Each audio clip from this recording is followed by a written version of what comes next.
Hi, and welcome to the Right to Remain Silent podcast. I'm Jim Weber, your host and guide through actual accounts of intriguing and fascinating true crime stories as told by the law enforcement professional that experienced the event. The Right to Remain Silent podcast makes no exaggeration of fact, doesn't glamorize details, or sensationalize reality. The format here is basic. Real stories from real cops. Lastly, please don't forget to like, follow, subscribe, and share. Doing this will help me continue to provide you, the listener, with captivating and relevant true crime stories. Now, let's listen in on today's episode.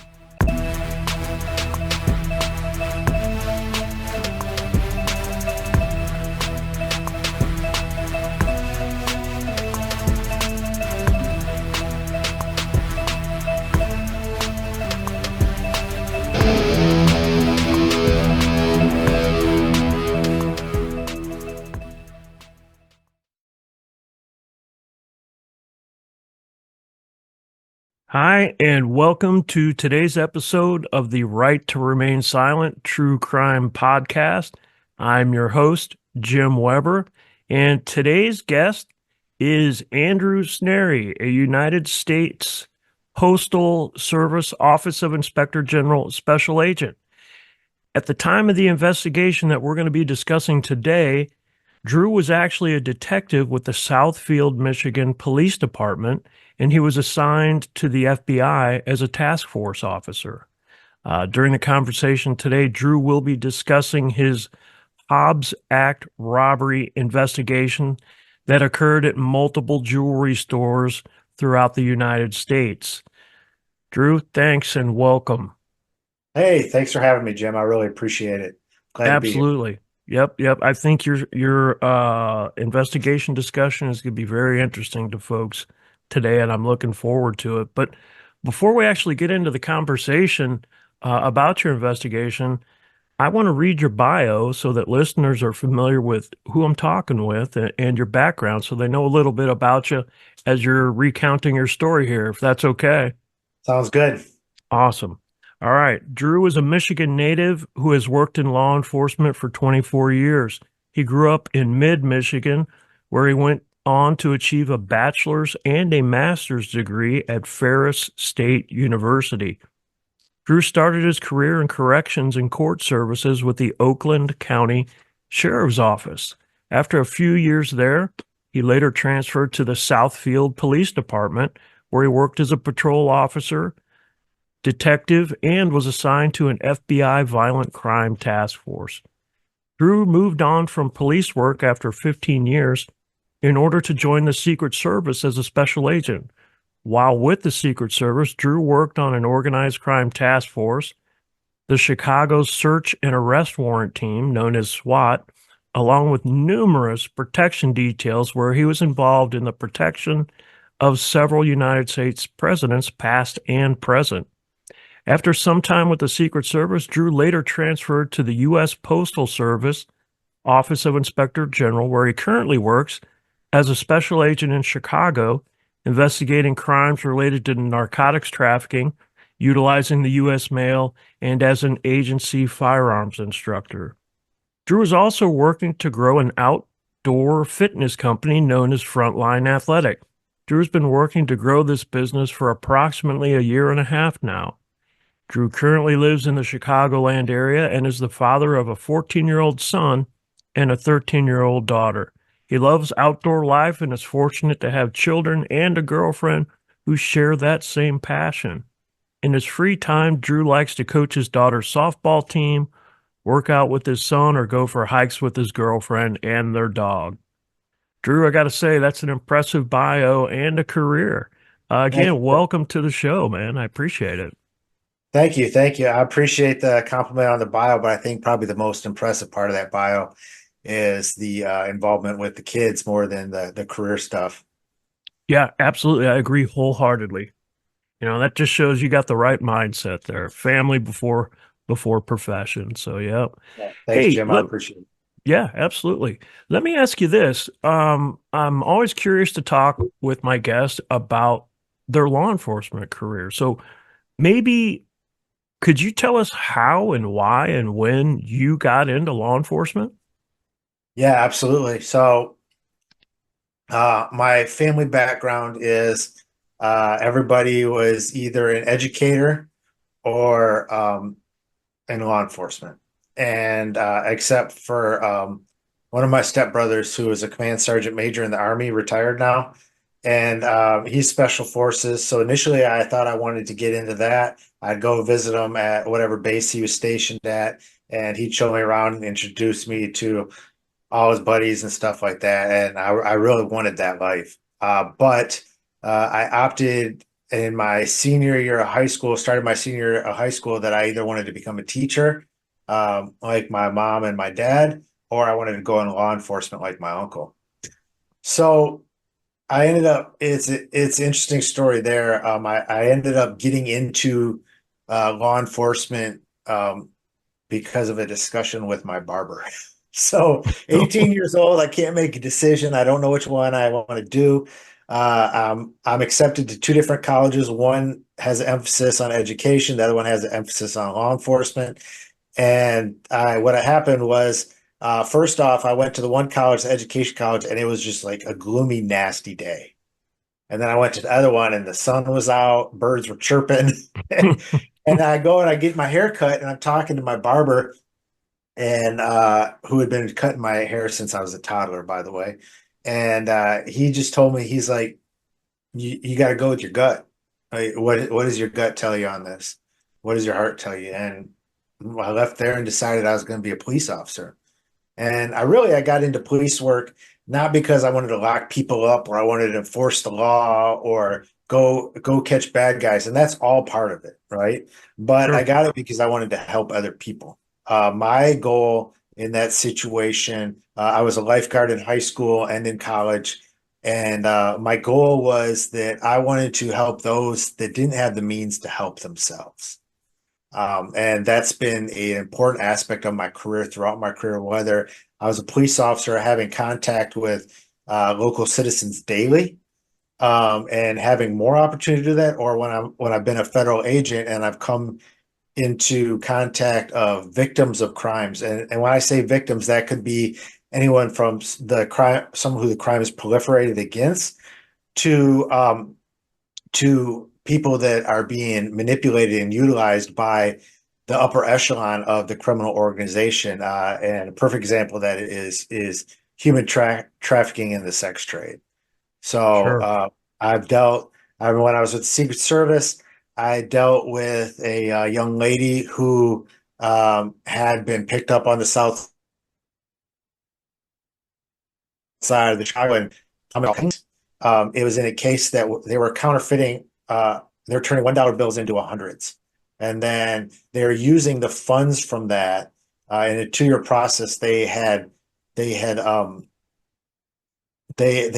loss. There was a loss of over $1 million Mm, with these Southside gang members, and they were using those profits to fund their human trafficking organization, and gun trafficking from Georgia, and also running drug packages around Chicago. So to fund their drug trafficking also. But most of it was to fund the guns and the human trafficking. mm. And so a young lady that was in that situation, I remember a local PD had a police department had arrested her for passing counterfeit bills on their behalf. When I went in interview, after some time, she started discussing the situation with me and how she wanted out. Gave her my contact information, helped her a little bit with the case, how I could. And she ended up reaching out to me later and being what we call a cooperating defendant. There is a confidential informant, which is somebody on the street that is doing this for the betterment of society or for funds. And then there's a confidential defendant, uh, who is somebody that a case has been charged upon, and they are working to lessen the blow of their case against them, the charges against them. And as a result, I reached out to members of the community that are in that deal with human trafficking and shelters and things like that, and temporarily got this young lady into a temporary housing situation away from the city, and then transferred her downstate to another situation where they enrolled her in community college and got her a job and things like that. And I recall that my assistant special agent in charge of our squad at the time said, I'm why are you doing basically why are you doing this? Like this Right. is above and beyond what our job calls for you. And he's like 98, 99% of the agents in the Chicago field office would not go this far to help someone, would not do this because it's not in their job description. And I told him, his name was Alex. Alex, I was like, I didn't get in this job to lock people up. I got in this job to help people. And it's part of our job description is to serve and protect. So Absolutely. somebody needs help. I'm serving and protecting that person's need beyond taking somebody off the street who is hurting a neighborhood. This is somebody within the neighborhood who is suffering also and does not have the means to help themselves. Yep. Yep. And that is a very interesting story. And I think in today's world, today's society, the public doesn't hear about that. You hear all the negativity that people have about or feel about law enforcement, and they don't take into account an individual act like you just described there, and what we as whether you're a patrol officer, a jailer, a detective, a special agent somewhere, what we do and what we go through to try and help folks. So I think that is a stellar example of the positive that law enforcement does. So I appreciate you sharing that. Oh, thank you. Thank you. Yeah, absolutely. Yeah. Um, all right. Well, why don't we just kind of transition into the your topic, your investigation today. And it's a Hobbs Act robbery investigation that involves multiple jewelry stores, not only in a certain city or state, but around the country, various states, an extensive investigation, a large number of actual robberies were committed.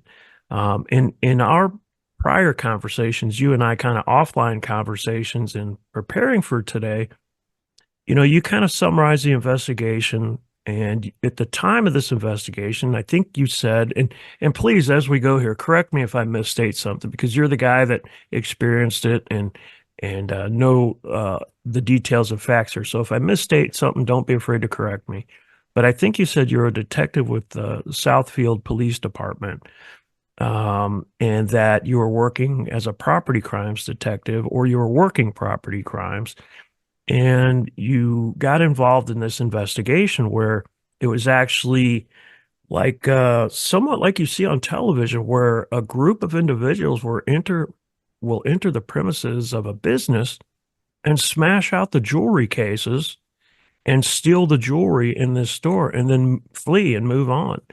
So why don't you just kind of walk us through this investigation and maybe start out with, for the listeners that aren't familiar with the Hobbs Act or a Hobbs Act robbery investigation, maybe you could kind of just give us a general summary of what that means and what it is and walk us through your investigation.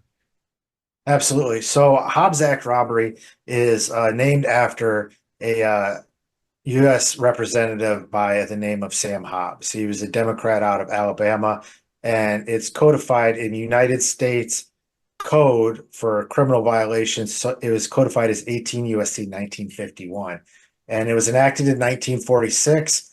And it is an act that prohibits the actual or attempted robbery or extortion that affects interstate and foreign commerce. So if you were to commit a robbery, if you lived in Michigan and you arrest somebody for committing a robbery in Michigan, you're charging them with robbery.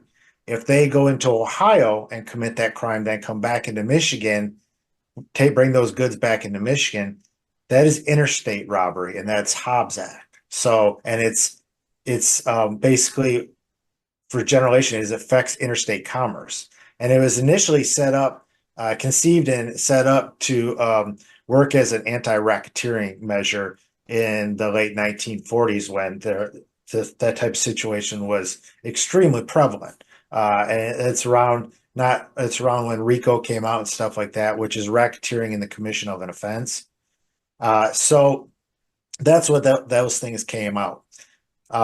So I was a detective with Southfield, the Southfield Police Department, and yeah, I was assigned to our property crimes unit, which was two detectives, myself and another detective, and we basically the meat and potatoes of our investigations were commercial and residential break-ins and robberies. So I remember there was in a jewelry store in the city where I was working in Southfield, there was a smash and grab robbery. Now at the time, these were happening all over Detroit. And what I was realizing, what I was noticing really fast was there was base information, but different police agencies, just like the federal government, they weren't sharing information. Hmm. So this crew was running wild because nobody really knew exactly what to look for. They just knew that it was happening, but they didn't know like the markers and precursors of what these suspects were doing in the process, like stolen cars, rental cars, stuff like that, right? What to look for when you're Sure. driving by a jewelry store. So, um, so Could we I ask had real to, quick? yeah. I'm sorry to interrupt. In relation to Southfield and Detroit, what is for those of us that aren't really familiar with that area, what type of distance is there between Southfield to Detroit? There's no distance. Southfield is on the north border of Detroit. A lot of people, I'm sure, have seen the movie 8 Mile. Well, Hmm. that is the city of Southfield. So 8 Okay. Mile is the border on the north border of Detroit between the suburbs and the city, and that city, Southfield, was on 8 Mile. Okay. All right. Thank you. You're welcome. So we ended up catching and arresting a couple of the suspects, and I was at another PD, and I get the call on the radio, and I'm on my way, and I end up breaking down the investigation, and then I interview one of the suspects, and that suspect provided me with a significant amount of information in regards to the means of how this robbery crew, was doing things that was based out of Detroit. And so, in gaining that information from that suspect or that person that now had been formally charged, I was able to further look into that information. And as a result, I sent out a blast to all the area police departments and held a fusion meeting at Southfield Police Department, which at the time, in the early 2000s was unheard of because you're not sharing information. This is our case. This is our case type of thing, you Sure. know. And the purpose of it was to share information so all these local agencies could know what to look for and could be prepared. And that investigation went on for some time. And interesting enough, um, the following year in 2014, our agency, the police department, came into agreement with the Federal Bureau of Investigation uh, to join the Oakland County Gang and Violent Crimes Task Force, which is one of the FBI's Safe Streets task forces, which is their task force that utilize local police officers and law enforcement in an effort to fight violent crime. And so I ended up interviewing for that and getting assigned to that as a task force officer with the FBI. And I brought my case with me. And I had no idea that it was going to blow up to this extent. I knew they were doing local robberies, and I also knew that they were occasionally going out of state and the means of doing so. And well, over the next 18 months, myself and my partner, who was a bureau agent, um, we ended up indicting 48 separate suspects out of the Detroit area and six other people stateside on state charges. Wow. That's that's quite a few people involved. And that's very fast paced for the federal government. That in that type of situation with the federal government, as you know, it could take months to a year to actually have a grand jury on a case. We're doing a grand jury every 2 weeks. And Wow. we were dropping affidavits and indictments every 2 weeks. We were dropping because we were averaging 2 robberies a week that we were investigating that were out of state. As a result, myself and my partner, we were flying all over the country. The bureau opened up the checkbook, and we were flying. If there was a robbery in Asheville, North Carolina, we were there. I was Yeah, there the that next. I was there the next day or 2 days later to interview the suspect because it was such an intensive case, intensive investigation that our supervisor on our task force had the foresight to understand that nobody knew that case like us. So instead of sending a lead down there and having an agent down there do the interview, they're not going to be able to call BS on the person's information because they're just not going to know. They're going to have what we provide them on a sheet of paper, right? right. So they were sending us all over the country, informants in different states that we had, so on and so forth. It was an intense year and a half. Yeah, you beat me to the punch there. I was going to ask if there was, travel involved in this, going to these different locations. And you mentioned something else that's interesting. During this investigation, did you have the opportunity to utilize informants to gain information for your investigation? Were there a Yes, number of individuals that there that was, but helped out? yeah, we had a couple of informants, and they um, knew typically like a foreman is somebody that is embedded in an organization. So I'm not gonna just walk up to some Joe off the street and like, hey, did you see that on the news? Can you help us with this? No, this is Right. somebody that has institutional knowledge of what's going on. And Sure. so some were confidential defendants, some were informants, and confidential defendants, and some were confidential informants. So, like I said, charged and not charged, charged with a crime and not charged with a crime. Okay. And I mean, I was flying informants into the Detroit area and having them stay for days to like work over the case with them and stuff like that. So there was a couple of them that were very beneficial.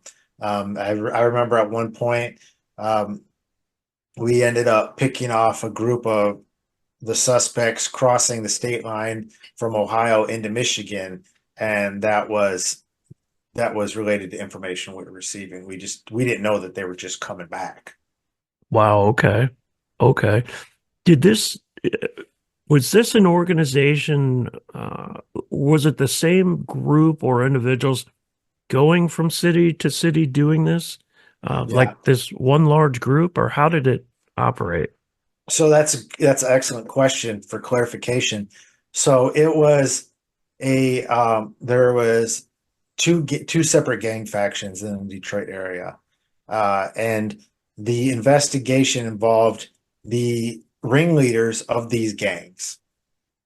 So the heads of these organizations, there was four that we felt were in control of this organization. And they would recruit younger members, late teens to early adults, and some people that were hard up in life, and I mean, they may be in their 30s, but they would still do it because it was a quick couple $1,000s. Hmm. And what they would do is they would rent a car in the Detroit area, and then they would follow. The ringleader would never be in the car with the actors, and they would take that to an area like where I live out in Chicagoland. There is one that took place in the town that I live in now, and what they would do when they got to the area, they would steal a car, and so the stolen car would go to the shop, the store that was going to be attacked, and the rental car would be off site, and maybe across the street or down the block would be the organizer, and he'd be on the phone with them, text messaging or talking on the phone. And they would commit the robbery in the store. They'd go in with sledgehammers. They'd commit the robbery of the jewelry store. And a lot of times, what qualified it even further for violent crime and Hobbs Act was they'd be swinging these sledgehammers at the employees to get them to Mm. back off them when there was employees that uh, wanted to try to intervene. And so they would jump back in the stolen car, they'd drive a couple blocks, they'd ditch the stolen car, jump in the rental car, and they'd be gone. And Okay. so it was tough. It was tough to prove until you started doing things like cell towers and cell phone information and stuff like that. That started to link it together. And then off of that information, we were actually able to locate a couple of the fences in the Detroit area. And so a fence is a person that buys stolen goods for the purposes of resale to somebody else. Okay. So they would commit a robbery store at a jewelry store, and they would bring it back to this fence who had a gas station in the inner city of Detroit. They would meet in the back. This was amazing for us because of the cameras in the store because they didn't want to get robbed. And Right. we would see the transactions actually take place from start to finish. And then that jewelry store would take it to what is considered a legitimate jewelry store and sell the merchandise. Or that person would take it to a legitimate jewelry store and sell the merchandise. So, and for example, in 2014, when this case was at its height, for acts taking place, before we were fully prosecuting these to the extent that we got to, um, Jared Jewelers was at a loss just in 2014 of $19 million for Wow. these robberies. And Rolex was the other victim. So any place that was official Rolex distributor or dealer, Rolex was at a loss of $27 million That is astronomical. 1 year. Wow. And Wow. yeah, and so they would take this money back, or they would take this stuff back to the fence, and the ringleaders would pocket 50, 60, $150,000, depending on what the take was. And then the actors that were going to the store typically would average about $1,200 payment. Oh man. That's So good math if you're a ringleader.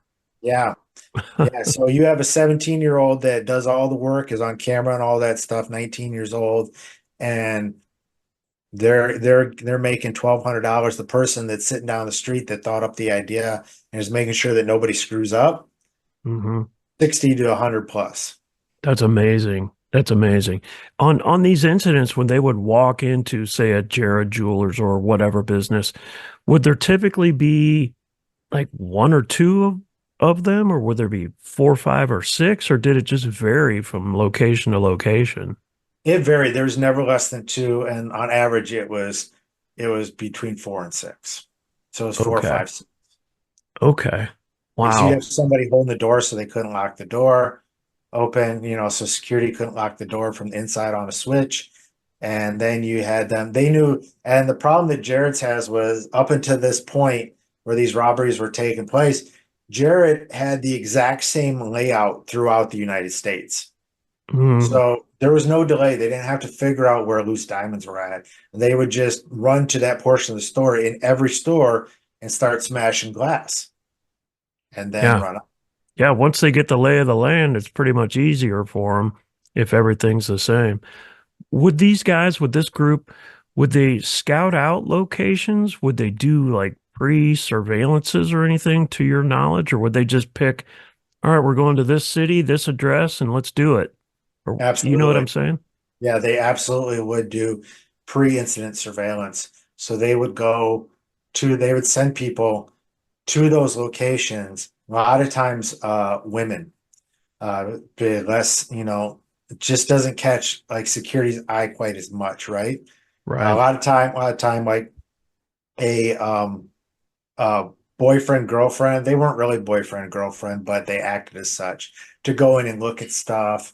And then they would take picture. You'd see like later on a video, once you knew who the actors were, that they'd be taking pictures of stuff while they were doing things discreetly. And then they'd come back and lo and behold, 2 weeks later, that place had been robbed. Wow. Yeah, that's putting some forethought into it there and planning. Um, Did Jared Jewelers or I'm just curious, did Jared Jewelers or Rolex or any other of these private businesses or companies lend assistance to you? I assume they have loss prevention or investigators or that type of thing.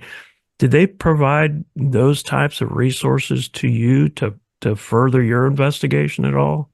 Absolutely. By the time this case was a few months in, um, I had the contact information and had open lines of communication regularly via phone call or text with a woman named Jennifer, who was basically like the Midwest lead for security for Jared, and then another guy named John, who was the Northeast and Midwest regional director for security for Rolex.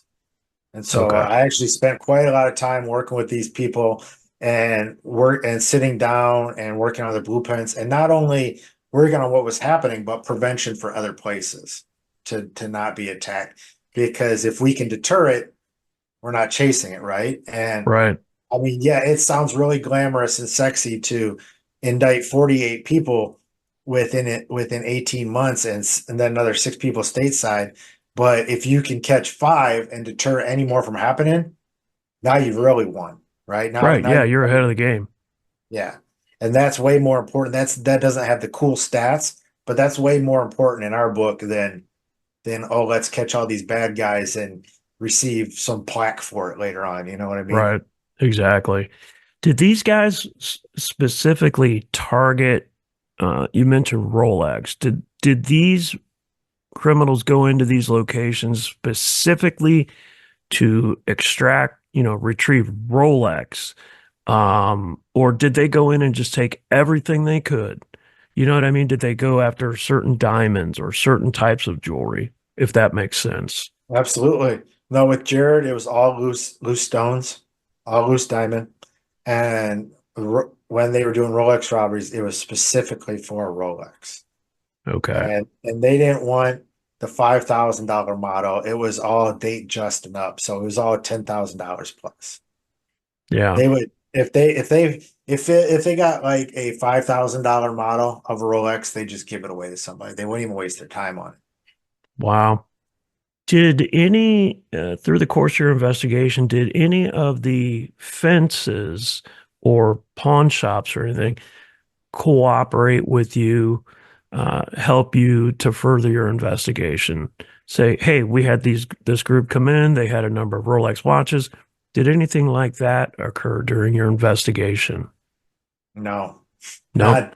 not not until they were had been arrested, and then they Okay. started cooperating. All Yeah. the fences, they're just making too much money, Yeah. and they all knew. I mean, in interview, it may have taken some time, but they all confessed that they knew that it was stolen, and they're just turning around. And one thing I learned in the jewelry industry, very unfortunate that there is a significant amount of diamonds that are stolen, not fraudulent, but stolen. So there is a very good chance that if you're buying from an independent jeweler, that some of that some of that inventory is from ill-gotten gains.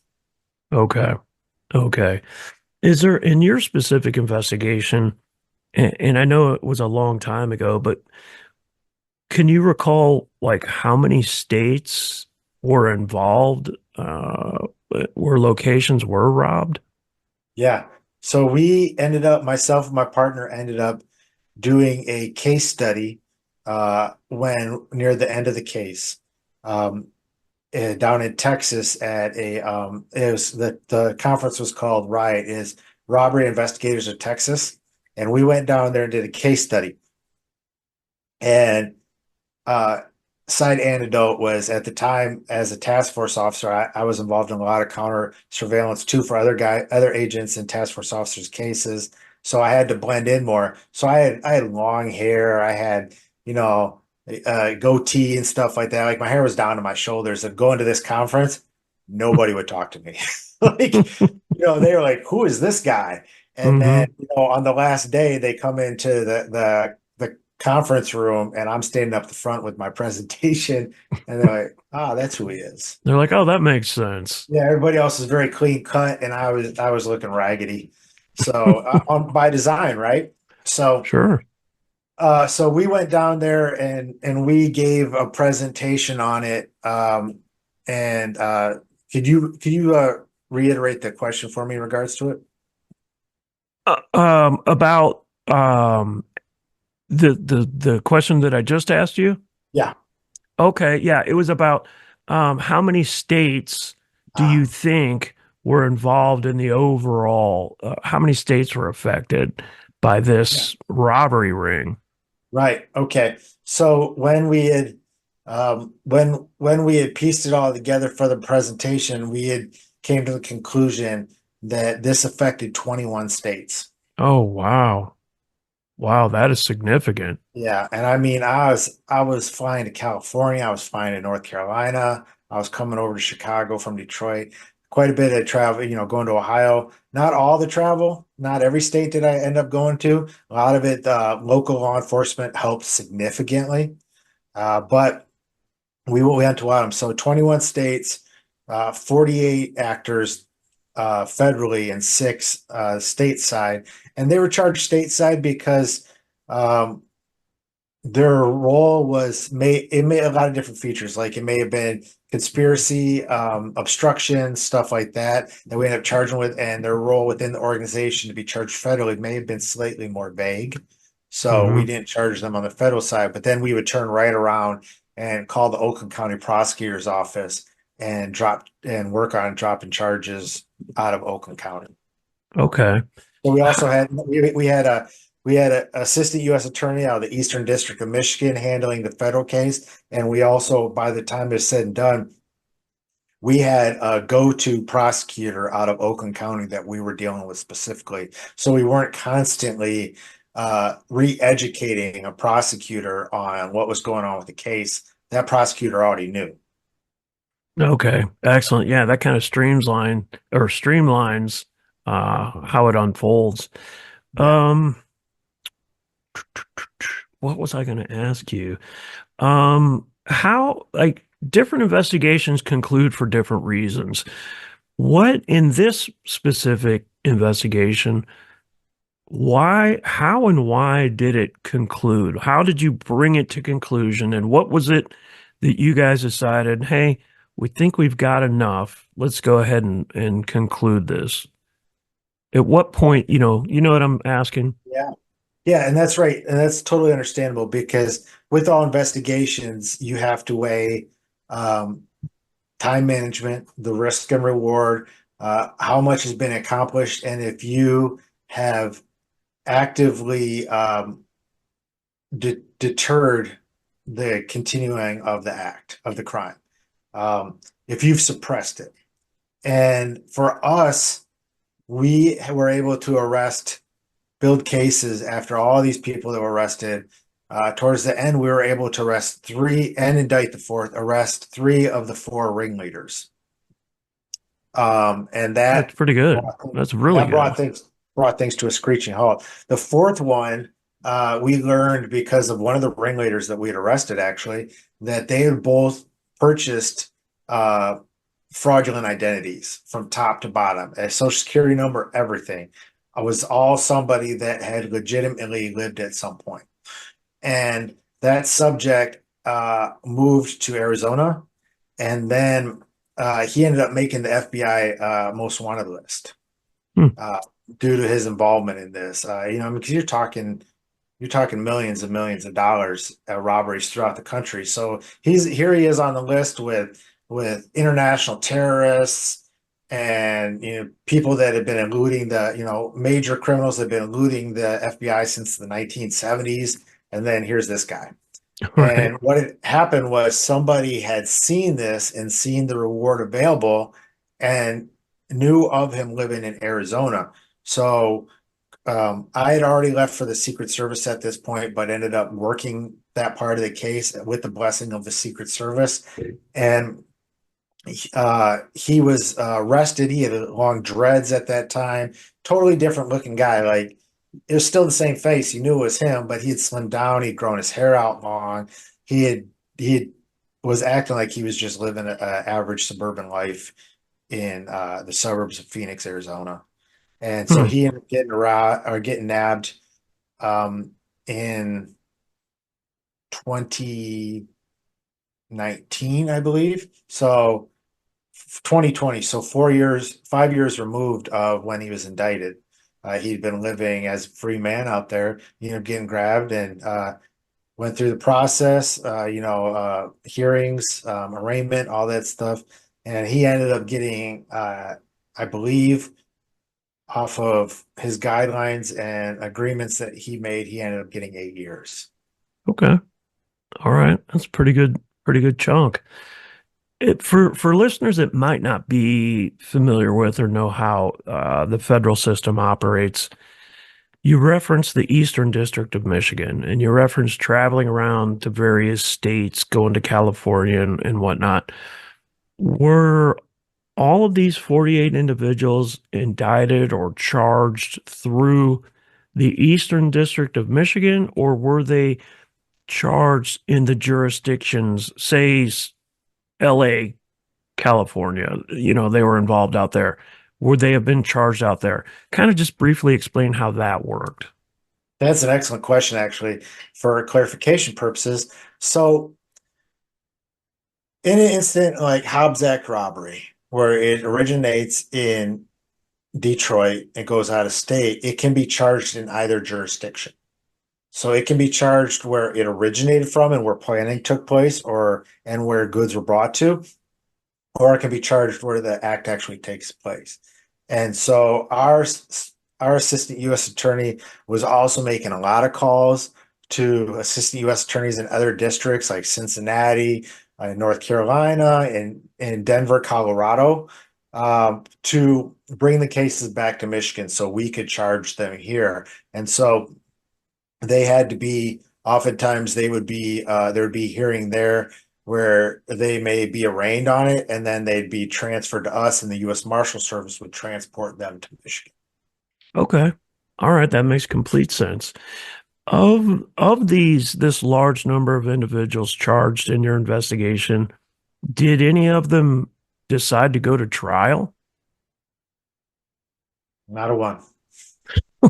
The the That evidence that speaks volumes about the quality of the investigation. oh, thank you. Yeah, the evidence that we had built up was so insurmountable in the investigation, and it was almost we felt it was easy, but it took a lot of lead work. I mean, there's a lot of nights where I was working at 11 o'clock at night, 12 o'clock at night, putting together information, writing up affidavits, gathering information from area detectives that were involved in the incidents. Right, FBI guys were liaison in a different location, but we had built up such a network of information that it was undeniable. And when you're arresting somebody and they have $30,000 cash in their pocket and you're arresting them for this, well, now you have, uh, you know, fruit of the poisonous tree right in their pocket, right, per se. You know what I mean? right. So it's a lot that was with some legwork and some determination. The cases that myself and my partner built was, in my opinion, so strong that nobody tried to fight it. A lot of people proffered, and so a proffer agreement is where they're hoping to get a lower charge or lower sentencing guidelines recommendation from the U.S. Attorney's Office. So they would come in with their attorney after being charged and arraigned and give interviews, and we were allowed to ask whatever we wanted. And Hmm. that was the agreement. Like, we're going to ask you, you're going to answer. If you're not being truthful with us, the US, because it's illegal for us as detectives or as agents, as you know, to make promises in regards to charging and sentencing and stuff like that. All I can say is, well, I will let the prosecutor or the US attorney know that you've been cooperative. All right, Right, that's it. And then they can decide with the level of your cooperation.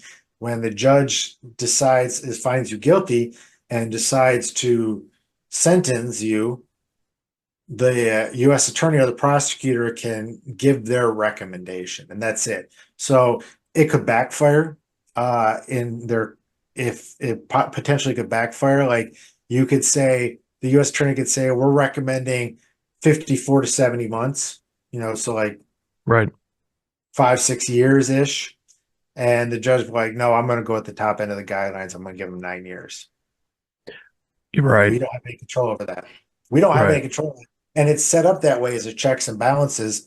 So there is nothing illegal or improper done by law enforcement in order to try to solve a case by illegally offering somebody consideration for cooperation. Sure. That makes complete sense.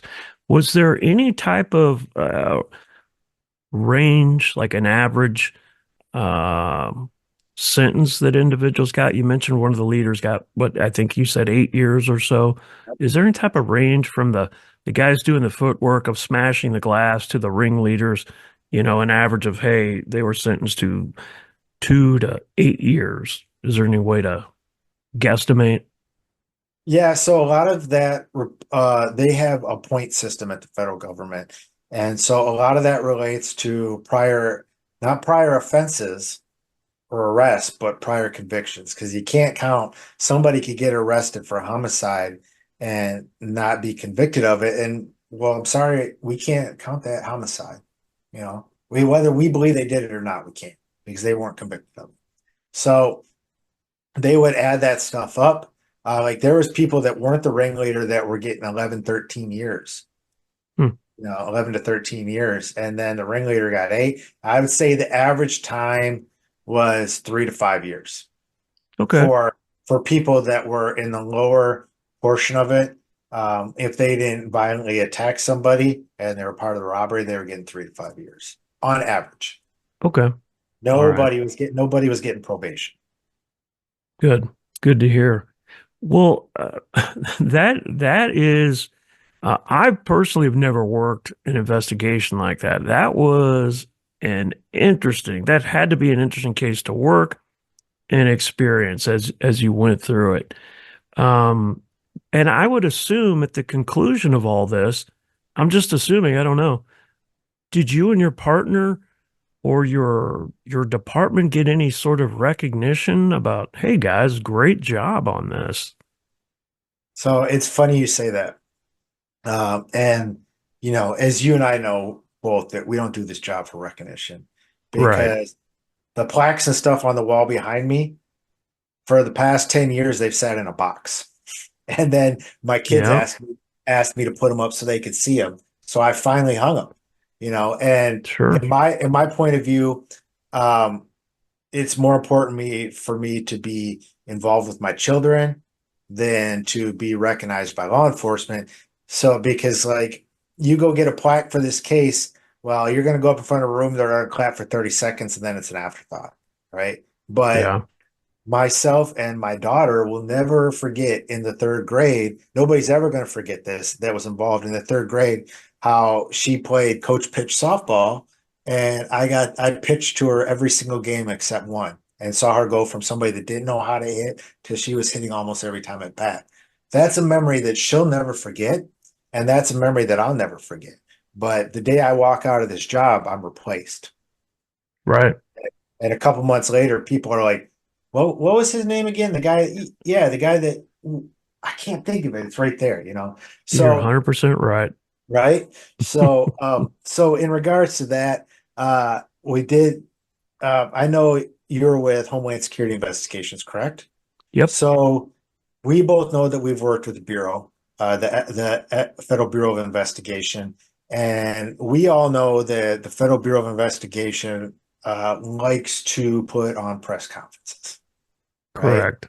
And so I think we all agreed as the agents involved that they did it a little prematurely, but they thought on their defense, they thought that we had really made a significant stride in the investigation when we had indicted 17 people.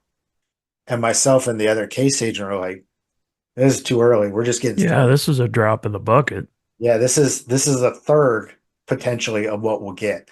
And so it was interesting because we went to it, and of course we're wearing suits and stuff like that, and the media is all there, and it was the people that talked were all people that knew nothing about the case. Yep. So I mean, we literally had to write up summaries for them so they could read it off of a sheet of paper to say what had happened because they didn't know. And so you have upper echelon of police departments that are attached to the task force and supervisory agents in the FBI, and then the guys actually working the case were standing in the back of the room. They didn't even have us in the photo shot. It was all the bosses. And Hmm. we were just like, so we were just like, we're back there like rolling our eyes, like, are they serious with this? Like they're touting this as some major investigation. They didn't even know what the details were until yesterday when they said had that summary for me on my desk. Right. And so in regards to recognition, like, no, we didn't. We Okay. didn't get anything, and that's fine. Like Right. it didn't matter. Like it was a significant issue throughout the country that nobody was dealing with. I mean, it had already been going on for a few years before I came to the task force and presented it to my supervisor as a case we needed to work. Hmm. And previously, when I was still a detective, another agent had taken my information and presented it to the FBI. An actual FBI agent had presented it, and they said, "No, leave it with the PD." And then when I came on there and brought a case with me, and now I'm sworn as a task force officer with the agency or the bureau, they're like, "Yeah, let's work it," and it absolutely exploded. So Yeah. it didn't really matter to us. We just found comedy in the situation, and when it was all done, like nothing, nothing happened, and nor did we expect it. Like we didn't expect to receive some sort of plaque or Officer of the Year or anything like that. I mean, Sure. Sure. that would have sat in a box for 10 years or so, and then eventually ended up on my wall when the kids said, "Hey, can we see your awards?" Right. Exactly. And you Right? hit the nail on the head. Most true, legit law enforcement officers that do this for their career do not do this for recognition or glory or anything like that. Just you knowing, having the self-satisfaction that you uh, were successful in bringing down an organization like this, to me, that would have been enough for me knowing that, hey, myself and my coworkers, we did a great job. So kudos to you guys for doing that. That is a very impressive investigation. And like I said, I've been in law enforcement over 30 years. I was kind of on the edge of my seat here today listening to this because I've personally never worked anything like this. I found it very interesting. So again, good job. And I know the citizens appreciated that. And the companies definitely Sure, the appreciated your companies, efforts. for sure, the Yeah, company. absolutely. And Jim, I would relate it to when people ask, how did I make that case happen? Um, I would say it was, in my personal opinion, it was 70% luck, 30% skill. Of being in the right place at the right time, talking to the right people, knowing what to say to people to encourage them to cooperate and provide information, and then not just sitting on that information. Because you and I both know, especially as federal agents, you may have half a dozen complex cases in your case queue, and it's up to you to work them. So you may have good information, but you just don't have the time. So taking the means to actually go and run down the leads that are provided to us, I would say it was probably 70-30. I would say personally that throughout a career, whether you're with one agency or several, most agents and officers or agents and detectives even are fortunate to have one career case. Like if you have one Right. career case, you're ahead of the game. And I could easily say as a police detective, I had three.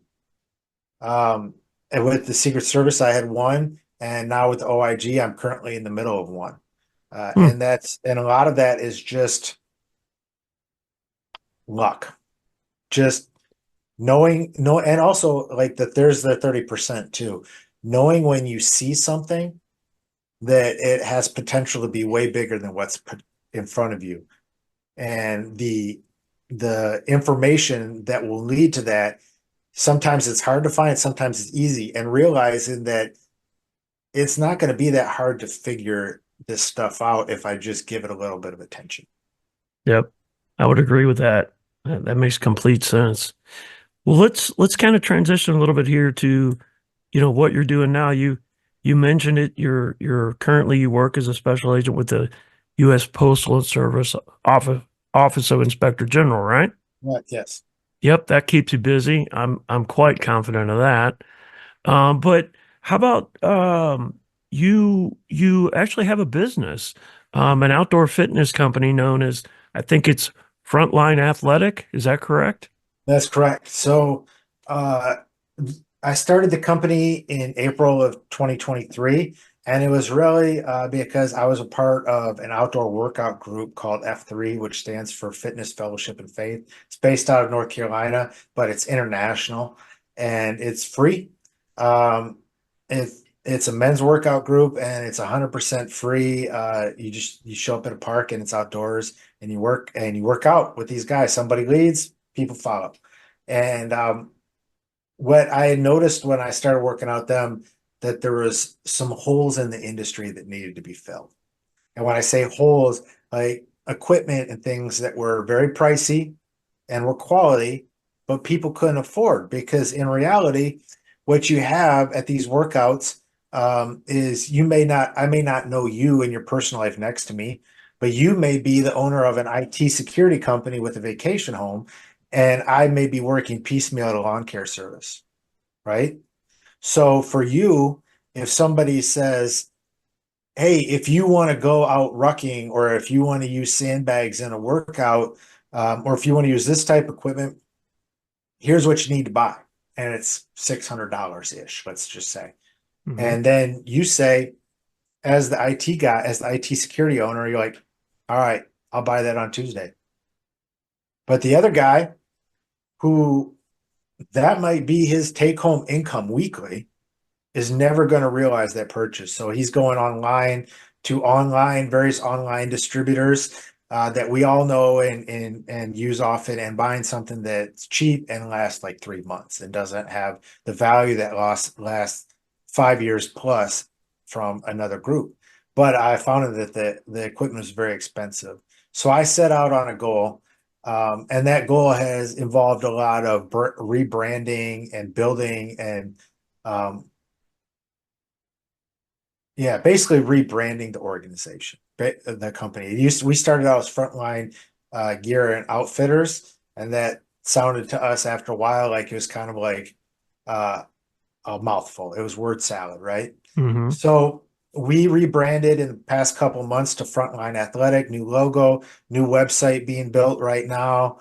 Old website is up, but the new website, frontlineathletic.com, is going to be up and running fully. And so what we did was we built out rucking backpacks that carry weight and are functional for PT or physical training also. So you can take that backpack and you can work out with it just as much as you can wear it on a really long ruck. And rucking basically, the trend of rucking in the United States is excellent low impact exercise, because you're not just strolling through the mall, right? You're walking at a brisk pace outdoors, and you're wearing a weighted backpack. It may have 30 pounds in it, a 30-pound plate, 45, whatever works for you. But so we started building those out, and it has the Molly attachments on it, which are, the webbing that you can put external things on there, like mine has a first aid kit on it, stuff like that. And Sure. so we built that stuff out, and we also built workout sandbags with several handles on it. So when you're outside working out in the elements, you have a weight that you can use if you're doing physical training, like throwing it or lifting it, pressing it, whatever you need to do. Doing squats with it, you have this that could they range anywhere from 40 pounds to 120 pounds. Wow. And so, yeah, so you could be using that. And our goal was to make equipment that was higher quality than the national competition, And that's a couple of companies. That's not just one that are on the upper echelon of the national competition, but at a better price. So if somebody else's rucking backpack is 250, $260, ours is about 175. Okay. And it's a higher quality than theirs. So you're getting something better for approximately 60% of the price. That Give or sounds fantastic. And we did several rounds of sampling, making sure that everything was exactly the way we needed it, and that it would be high quality, because we don't want to just make a sale. We want to maintain customers and have our customers become a part of our family. So our big push is, our motto now is find your next 10, as in 10%. And that relates to when to the background of first responders, of how many first responders actually do more than is required of them, right? And I told our I call him like our design engineer, but he's a graphic designer. Um, I told him that law enforcement is about 30% will actually do more than is what is expected of them. And then he stated, he's like, well, what do you think the general public is? I was like, well, about 5 to 10% will actually act when they see something happen. Other people will either ignore it, run, or hide, fight or flight, Hmm. right? Sure. And so that from there, that transitioned, that 10% for the general public transitioned into, everybody says like, oh, you give 110%, give 110%, 110%, there's 0%, there's 100%. How do you give 10% more than Right. everything you have? So our Right. goal was to help you as the individual, as the consumer, that we want to bring in our family, into our family, help you find your 10%, then find your next 10%. Then when you can make that goal, find your next 10%. So all these things are achievable, right? So you can achieve this and not feel overwhelmed by, oh, give it 110%, give it everything you have, and then give it a little bit more. No, get better today than you were yesterday, get better tomorrow than you were today, so on and so on and so on. Find your next Absolutely. 10%, right? And that's our motto, that's our mantra now, is find your 10%. And our goal is to help you find that, and to in turn keep you as a customer. And we don't even view people as customers. Like, we feel like that could almost be like a bad word. We reveal people as family, and because we have the same interests, right? Hmm. People that are interested in this, want a healthy lifestyle, want to be active, want to feel good about themselves. We all know that exercise, especially outdoors in the elements where you are feeling nature and the earth around you, helps with anxiety and depression and self-worth, and how you feel about yourself in general as an individual. And when you work out, a lot of times guys that come to F3 and they work out, they'll say, man, especially when they start, they're like, when I work out, my whole day feels better. When we're working out early in the morning before the world is moving, um, my whole day feels better. And the days that I miss, I feel like something's missing. And that's our mindset with the company, with Frontline Athletic, and the um, the building of these products, the sandbags and the rucks. At this point, it will grow to more, but right now we have to start. We're bootstrapping it, so we have to start at a certain stage, um, to help people get outside and not only be able to do high impact stuff like with sandbags, where you're doing a lot of physical training with them, but low impact cardiovascular and strength training with the ruck. Yeah, that is an outstanding business concept there. We both know how important fitness is for law enforcement, but it's a concept that not only law enforcement, everybody needs to, focus on their fitness. And that is a fantastic concept. I appreciate you sharing that.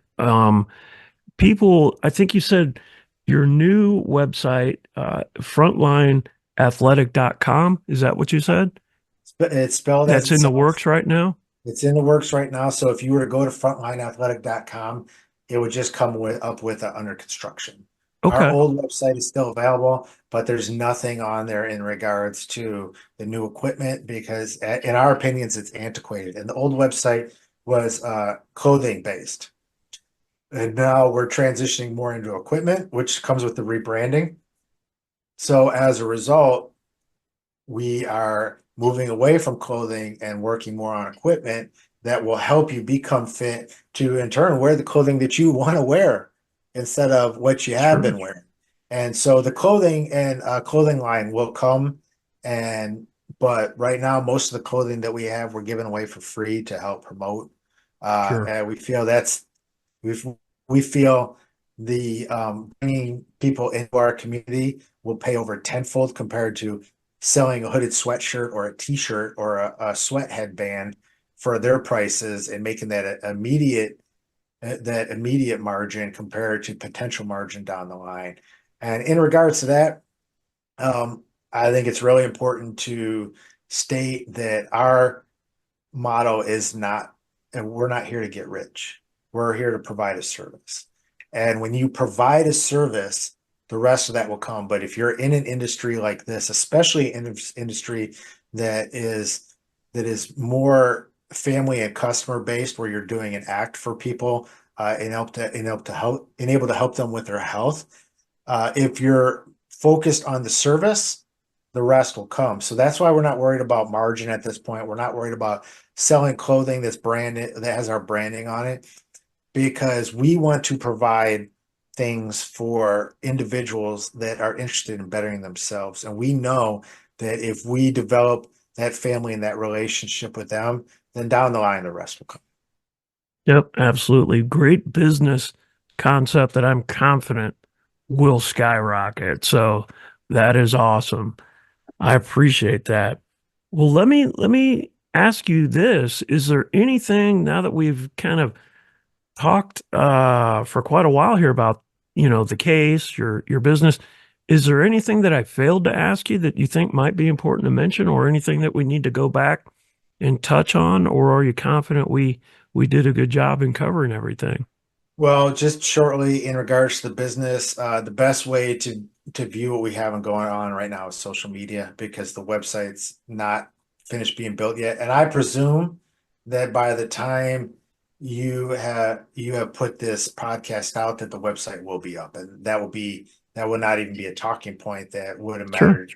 It will be ready by then. I mean, because I sure. know this takes some time for you to put together a very good product, and I've watched your podcasts, your video podcasts, and you are building an excellent product. So I know that takes time to build.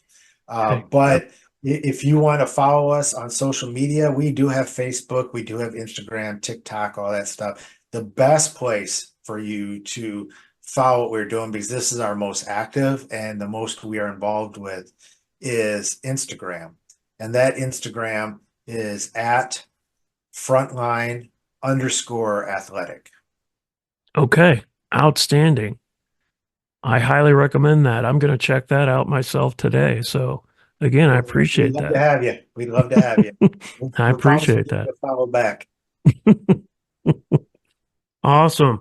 Well, hey, Drew, again, I appreciate your visiting with me today and sharing your investigation. That was a very, just, I find that when I speak to my guests, I use this word and I think, man, am I using this too much?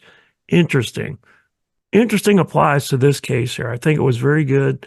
And I know listeners will really enjoy this. So, again, I appreciate it. It was great talking with you. Thank you. Thank you. Thank you. And I would say to anybody interested in law enforcement for a career, because I think we both can understand and see that numbers are dwindling due to current climates throughout the country for probably the last dozen years. Um, that maybe plus more, maybe back to the mid 2000s during that administration. Feelings towards law enforcement have slowly gone down in interest in it. And I would say that if you're a person for to be in this job, clearly the job's not for everybody, but just about anybody can do it, but they have to have a certain uh, need or calling to want to do more and want to be a part of something more than themselves. They want to help people. If you're getting into it because you want to make traffic stops and write tickets and arrest bad guys, you're getting into it for the wrong reason. You need to, if you want to get into this, if you truly enjoy helping others that are less fortunate than yourself, then this is absolutely a good career choice for you. I'm not saying that if you get in here, you don't have to have, nerves of steel and a good poker face and everything else that goes on with a good police officer and agent, because you will encounter life-threatening situations throughout your career. It won't just be once. It'll be on several occasions where if you don't come out of that situation successful, you're not going home to your family. So you have to have those things, but you legitimately have to have an interest in helping others and doing for others. You have to have a strong drive towards community service. And if you have those things, then I would absolutely suggest looking into this line of work, this career, because it is a career. It's not just a job, and taking the steps necessary to find your place in this field. Yeah, hey, great point. I agree with that. It's a noble profession. I agree. We need more people in it nowadays. And, don't be afraid to look into the various aspects: local law enforcement, state law enforcement, federal law enforcement. If you think you're interested, explore it. There's a lot of options out there. So, Drew, that's a great point, and I appreciate you sharing that. I'm just going to end with this and transition to any followers or listeners that of the Right to Remain Silent podcast. I want to thank you for continuing to listen to each and every episode. And I just want to ask you to like, follow, subscribe, and share our social media so I can continue to bring you top caliber true crime law enforcement guests like Drew. Um, Following, liking, subscribing, and sharing this helps me get individuals like Drew to help to share their stories. So I just wanted to mention that. So I'll end with that. So thanks again, Drew, and everybody stay safe. Thank you. I was happy to be here. The Right to Remain Silent podcast is brought to you by Streetwise 360 Studios. I would like to again thank today's guest for sharing the story right here on the podcast. Please remember to like, follow, share, and recommend us so that I can continue to bring you high caliber guests sharing their experiences, just like we heard today. If your law enforcement agency is interested in training provided by Streetwise 360, or if you know someone that has an interesting law enforcement story to share, please contact me via the website, www.streetwise-360.com, www.streetwise-360.com.